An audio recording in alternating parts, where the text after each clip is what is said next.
नवंबर को सेना बुलाई गई, लेकिन दिल्ली पुलिस ने 4 नवंबर तक उसे गश्त नहीं करने दिया। गुरुद्वारों के अंदर से खींच कर लोग मारे जा रहे थे। दिल्ली से पंजाब जाने वाली रेलगाड़ियों से उतार कर सिखों की गर्दनें उतारी जा रही थी। दिल्ली पुलिस ने 3 दिन लगातार ये कत्लेआम करते रहे और दिल्ली पुलिस जो है मूक दर्शन बनी रही। उसने रोकने का भी प्रयास नहीं किया, एक गोली नहीं चलाई, किसी को डंडा नहीं मारा, किसी को बंद नहीं किया।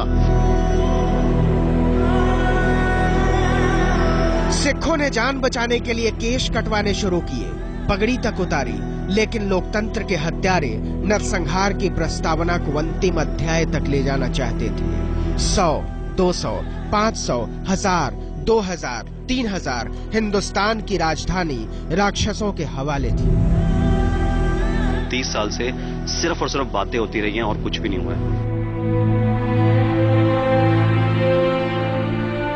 सज्जन कुमार, ललित माकन, HKL भगत और जगदीश टाइटलर की चौकड़ी रात भर अपने काम में जुटी हुई थी। इस चौकड़ी की पूरी कहानी भी दिखाएंगे आपको। जरा सोचिए, वोटर लिस्ट और राशन लिस्ट से खोज कर सिखों के घर पहचाने जा रहे थे। हर शिनाख्त के साथ 2 गर्दनें उतरती, एक आदमी की और दूसरी लोकतंत्र की। उन 8 दिनों में 8000 मौत मरा हिंदुस्तान। लाखों के घर कौड़ियों में बेच कर भाग रहे थे सिख, मालूम नहीं कहां। संविधान से मिला जीने का मौलिक अधिकार अनुच्छेदों और धाराओं के बीच अपनी मौत मर रहा था। कोई नहीं था जो किसी को रोक लेता। जिन आंखों ने वो मंजर देखे हैं, वो आंखें आज तक नहीं सूखी, क्योंकि जब सियासत सूख जाए तो उम्मीदें काट हो जाती हैं। कितनी अजीब बात है कि हजारों गवाहियों के बावजूद सब के सब बच गए। सफेद पोश बच गए, सियासत बच गई, सिपाही बच गए, सल्तनत बच गई, लेकिन इन सब के बच जाने की शर्त सिर्फ इतनी थी कि यह मुल्क मर जाता, और वो मर गया। ये वो सजाए मौत है जिसके फंदे में हम सब की गर्दनें हैं, इतिहास की भी और भविष्य की भी। आप क्या कहते हैं? आज तक ब्यूरो। राहुल गांधी ने अपने इंटरव्यू में कहा कि कांग्रेस ने अपनी तरफ से दंगों को रोकने की कोशिश की थी, लेकिन अगर उस वक्त के बयानों पर गौर करें तो राजीव गांधी ने कहा था कि जब बड़ा पेड़ गिरता है तो धरती हिलती है। 25 साल बाद मनमोहन सिंह ने माफी मांगी। राहुल गांधी ने यह कहा कि मुमकिन है कांग्रेस के कुछ लोग उन दंगों में शामिल रहे हों। इन 30 सालों में 9 प्रधानमंत्री बने, लेकिन अफसोस कि सियासत के दायरे में इंसाफ किसी को नहीं मिला। हमारा बच्चा जानता है। टाइटल को, सज्जन कुमार को फांसी आनी चाहिए। उसको भी अरेस्ट करें और उसको भी सजा दें, उसको भी फांसी दें।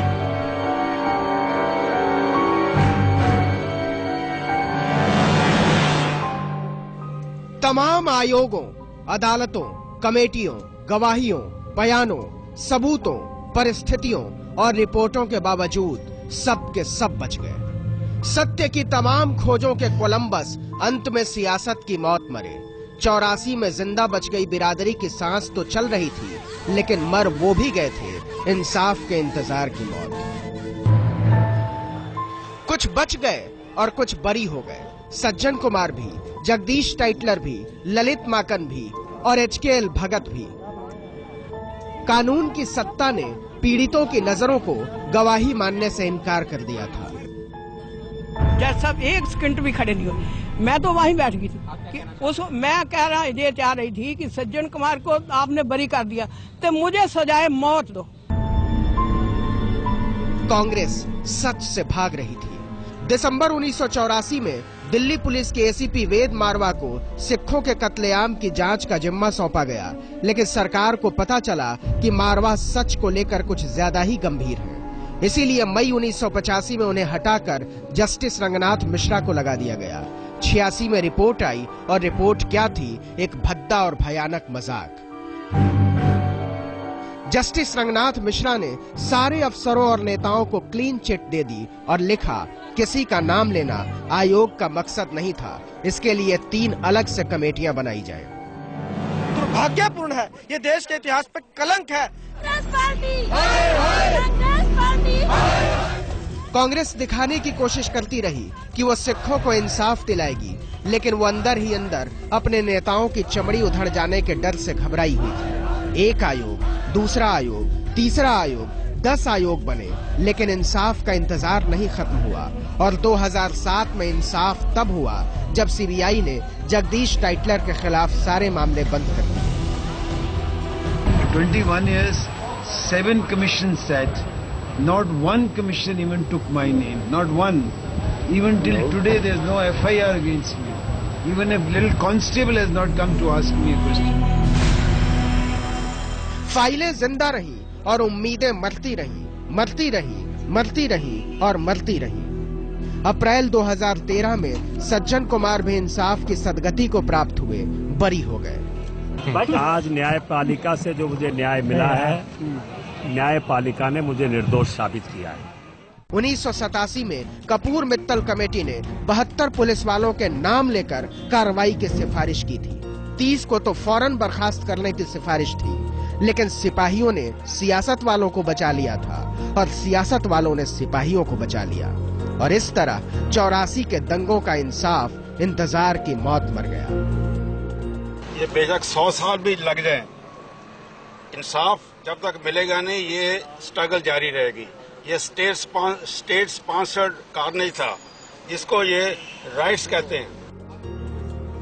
कांग्रेस को लगा कि चुनाव में जाने से पहले इस इंसाफ का हिसाब करना होगा, तो प्रधानमंत्री मनमोहन सिंह ने माफी की मुद्रा बनाई और संत हो गए। I have no hesitation in apologizing not only to the Sikh community but to the whole Indian nationhood, because what took place in 1984 is the negation of the concept of nationhood enshrined in our constitution. Congress फिर जीत गई, लेकिन न्याय तब भी नहीं जीता। 30 बरस बाद राहुल गांधी ने भी स्वीकार किया कि कांग्रेस 84 के कत्लेआम के न्याय को लेकर ईमानदार नहीं थी। 1984 के दंगों में मासूम लोग मारे गए थे और उनका मारा जाना बहुत भयानक था, जैसा नहीं होना चाहिए। 1984 और गुजरात दंगों में फर्क ये है कि गुजरात दंगों में सरकार शामिल थी। 84 के दंगों के दौरान सरकार दंगे रोकने की कोशिश कर रही थी। मैं तब बच्चा था और मुझे याद है कि सरकार पूरी कोशिश कर रही थी। गुजरात में इसके उलट हुआ, सरकार दंगों को भड़का रही थी। इन दोनों में बहुत फर्क है। अब एक बार फिर चलिए उन सहमे हुए चेहरों की ओर, पढ़ने की कोशिश कीजिए इन उजड़ी हुई आंखों को।